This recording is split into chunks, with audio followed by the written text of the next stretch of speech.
Welcome to my channel, How to Knot. In this video, I'll be showing you how to tie a Honda knot. This knot is great for applications such as general purposes and is commonly found in a lasso construction.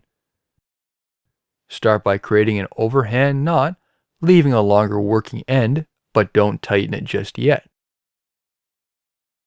Create a second overhand knot, but this time around at the end of the tail. This will act as a stopper.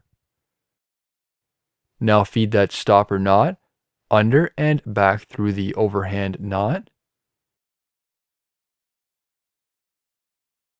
Tighten and dress accordingly.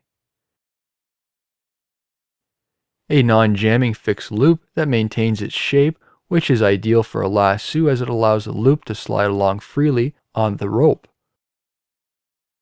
This concludes the rest of my video. I hope you enjoyed it. Please be sure to hit that thumbs up button, and if you'd like to see more knot tying tutorials, subscribe to my channel. Thank you for watching.